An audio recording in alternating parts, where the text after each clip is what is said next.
নমস্কাৰ, মই দিগন্ত দত্ত চাবুৱাৰ পৰা কৈছোঁ। অৰূপজ্যোতি ৰাভাৰ নেতৃত্বত এটি শৃংখলা আগবাঢ়ি আছে। বিষয় নাটক, আমি আৰু আমাৰ প্ৰত্যাহ্বান। বন্ধু পবিত্ৰ চেতিয়াই মোলৈ আগবঢ়াই দিলে।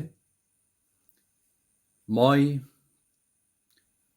বৰ বিশেষ অভিজ্ঞ নহয় এই বিষয়ত ক'বলৈ, তথাপিও চাৰিওফালে দেখি থকা যিটো পৰিৱেশ, নাটকৰে হওক, আমাৰ বন্ধুসকলৰ হওক, বা আমাৰ চাৰাউণ্ডিং যিটো জীৱনৰ পৰিৱেশ,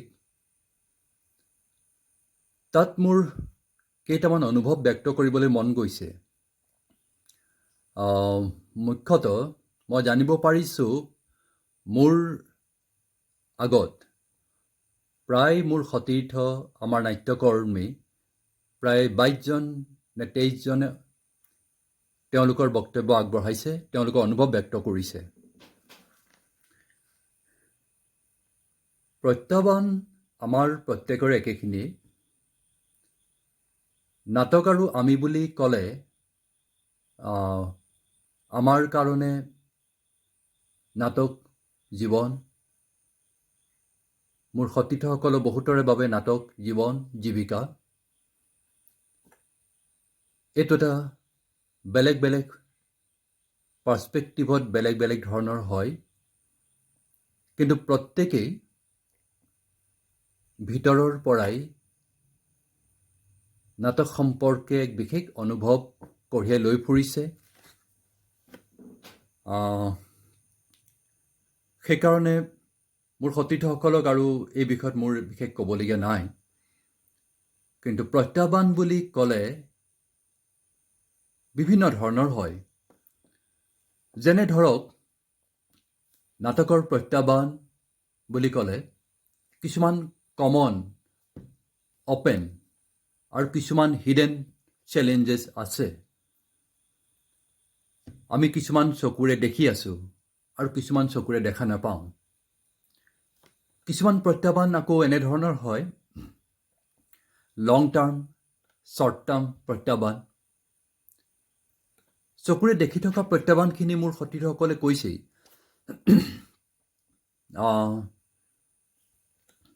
ধৰি লওক, প্ৰথম প্ৰত্যাহ্বানটো আমাৰ নাটকৰ ক্ষেত্ৰত আহে আৰ্থিক প্ৰত্যাহ্বান। আমি প্ৰত্যেকেই ভুক্তভোগী।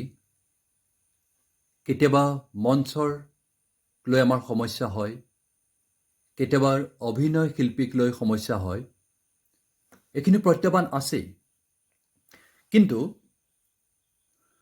মই যিটো অনুভৱ কৰি আছোঁ, নাটক যিটো বিষয়, এই বিষয়টোক আমি আমাৰ সমাজৰ বিভিন্ন স্তৰলৈ কেনেকৈ লৈ যাম, নাটকৰ বিষয়ৰ যি গভীৰতা বা যি উপকাৰিতা, বা আমি সমাজৰ প্ৰত্যেকেই নাটক সম্পৰ্কে অধ্যয়ন কৰিব লাগে, বা আমাৰ নতুন প্ৰজন্মই ছাত্ৰ ছাত্ৰীসকলে নাটক সম্পৰ্কে যে অধ্যয়ন কৰিব লাগে, এই বিষয়টো আমি অভিভাৱকৰ মাজলৈ বা ছাত্ৰ ছাত্ৰীসকলৰ মাজত সজাগতা কেনেকৈ আনিম? সজাগতা আনিবলৈ হ'লে শিক্ষাৰ মাধ্যম, শিক্ষাৰ এটা অন্যতম বিষয় যদি নাটক হয়, তেতিয়াহ'লে আমি অভিভাৱকসকলেই হওক, ছাত্ৰ ছাত্ৰীসকলেই হওক, নাটকৰ নেপথ্যতনো কি আছে, নাটকৰ পৰা আমি কেনেকৈ আমাৰ ফিজিকেল হেল্থ বা মেণ্টেল হেল্থ, মানসিক স্বাস্থ্য আমি কেনেকৈ ভাল কৰি ৰাখিব পাৰোঁ, সেই সম্পৰ্কে সজাগতা আহিব বা উপলব্ধি কৰিব। তেতিয়া অভিভাৱকসকলে নিজৰ সন্তানক নাটকৰ ক্ষেত্ৰখনলৈ আগবঢ়াই দিব। গতিকে নাটক আৰু শিক্ষাৰ সৈতে জড়িত এটা বিষয়। যিদৰে ছাত্ৰ ছাত্ৰীয়ে ফিজিক্স পঢ়িব লাগে, কেমেষ্ট্ৰি পঢ়ে, মেথমেটিক্স পঢ়ে, ৰাজনীতি বিজ্ঞান পঢ়ে, অৰ্থনীতি পঢ়ে, তেনেকৈ নাটকো পঢ়িব লাগিব, নাটকো প্ৰেক্টিচ কৰিব লাগিব। আমাৰ যিটো দৈনন্দিন জীৱনত আমি সুস্থ শৰীৰে সুস্থ মন লৈ জীয়াই থাকিবৰ কাৰণে যি ধৰণৰ ব্যায়াম কৰোঁ, সেই ব্যায়ামৰ ভিতৰত নাটক এটা অন্যতম ব্যায়ামৰ মাধ্যম হ'ব পাৰে। সেই বিষয়ে সজাগতা আমি আনিব লাগিব। সেই হ'ল মোৰ এটা অনুভৱ যে আমি এটা পৰ্যায়লৈকে এটা চামলৈকে নাটকৰ ধাৰাবাহিকতা থাকিব, কিন্তু হয়তো বহুত ছাত্ৰ ছাত্ৰীয়ে নতুন প্ৰজন্মৰ মাজত এই বিষয়টো ক'ৰবাত কেতিয়াবা স্থবিৰতা আহিবও পাৰে। চ' এই সম্পৰ্কে আমি অলপ চিন্তা কৰিব লাগিব। দ্বিতীয়তে, আমি নাট্যকৰ্মীসকল যিসকলে নাটকৰ প্ৰেক্টিছ কৰোঁ, অভিনয়ৰ সৈতে পৰিচালনাৰ সৈতে জড়িত, যে আমাৰ মাজত আমি কেতিয়াবা কিছুমান প্ৰত্যাহ্বান নিজেই সৃষ্টি কৰি লওঁ নেকি? সেই ধৰণৰ এটা কথা মোৰ মনলৈ আহে। সৰু এটা উদাহৰণ এনেকুৱা হয়, আমি প্ৰথমে নিজক শূন্য কৰি ল'ব পৰা যিটো প্ৰেক্টিছ, যে আপুনি কিমান ফেষ্টিভেল কৰিছে, দেশে বিদেশে কিমান নাটক কৰিছে, নাটকৰ কিমান ডিগ্ৰী আছে, আপোনাৰ কিমান টেগ, এই সকলোবোৰ যদি পৰিহাৰ কৰি আমি সকলোৱে আমি কেৱল নাটকৰ অধ্যয়ন কৰোঁ, নাটকৰ প্ৰেক্টিছ কৰোঁ, আমি যদি প্ৰত্যেকেই ইজনে সিজনক সমানে আঁকোৱালি ল'ব পাৰোঁ, আমাৰ মাজত যাতে কোনো ধৰণৰ অহংকাৰ ফুটি নুঠে, ইজনে সিজনক যদি প্ৰশংসা কৰিব পাৰোঁ, অকণমান ধনাত্মকভাৱে স্বীকৃতি দিব পাৰোঁ, তেতিয়াহ'লেও আমাৰ বহুত প্ৰত্যাহ্বান কমি যাব। এইটো এটা হিডেন ছাবজেক্ট মোৰ অনুভৱত, যে আমি অকণমান ইজনে সিজনক মৰম কৰিব লাগিব।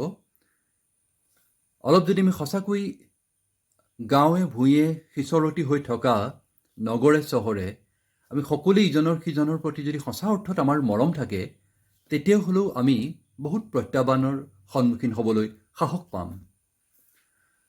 তৃতীয়তে, অন্য এটা বিষয় মোৰ মনলৈ আহে নাটকৰ প্ৰত্যাহ্বান বুলি ক'লে, যে আমি হয় এক্টৰ, নহয় ডিৰেক্টৰ, নহয় টেকনিকেল লাইট মিউজিকৰ কাম কৰোঁ, কিন্তু এটা কথা আমি লক্ষ্য কৰোঁ যে নাটকৰ ভাল টিচাৰ হ'ব পাৰিব লাগিব, নাটকৰ ভাল শিক্ষকৰ প্ৰয়োজন আছে।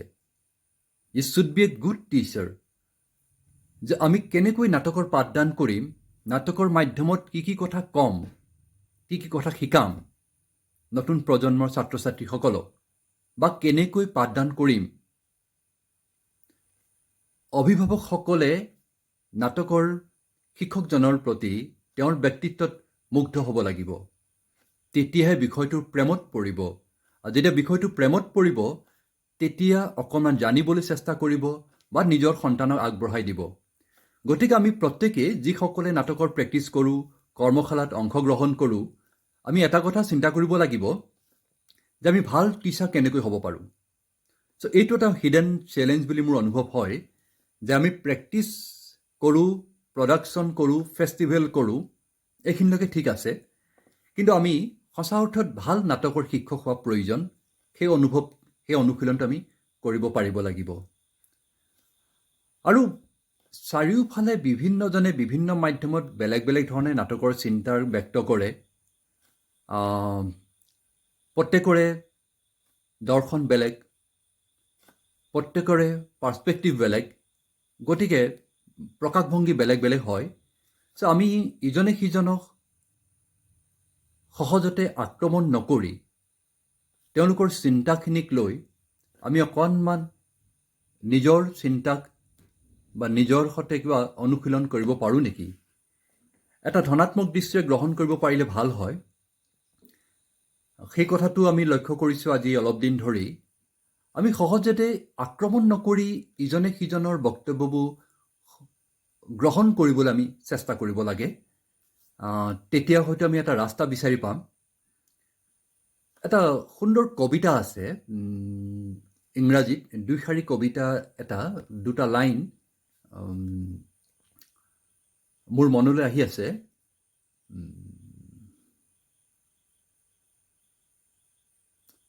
কবিতাটো, Two men looked out through the prison bars. One saw the mud, other saw the stars.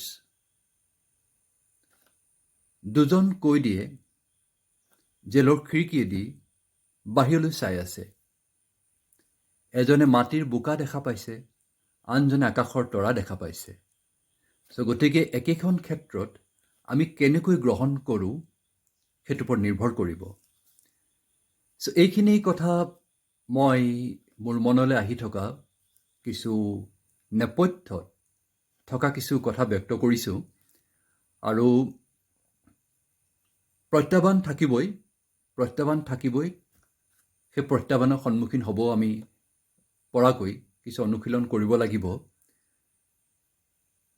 আমাৰ বন্ধুসকলে কৈছে চৰকাৰো আমাৰ নাটকৰ দলসমূহক সহায় কৰিব লাগিব বা গুৰুত্ব দিব লাগিব। চ' এইখিনি কথা যিহেতু আলোচনা হৈছে, সেইকাৰণে সেই বিষয়লৈ নগৈ মই নেপথ্যত মোৰ মনৰ ভিতৰত আহি থকা কিছু কথা ব্যক্ত কৰিলোঁ। এই শৃংখলা মোক অংশগ্ৰহণ কৰিবলৈ সুযোগ দিয়াৰ বাবে মোৰ বন্ধু পবিত্ৰ চেতিয়াক ধন্যবাদ জনাইছোঁ। অৰূপজ্যোতি ৰাভা এটা সুন্দৰ বিষয়লৈ আগবাঢ়িছে, অৰূপজ্যোতিক ধন্যবাদ জনাইছোঁ। এই শৃংখলা আগবঢ়াই নিবৰ কাৰণে মই আমাৰ চাবুৱাৰ অন্য এজন নাট্যকৰ্মী জয়ন্ত দত্তলৈ আগবঢ়াই দিছোঁ। ধন্যবাদ।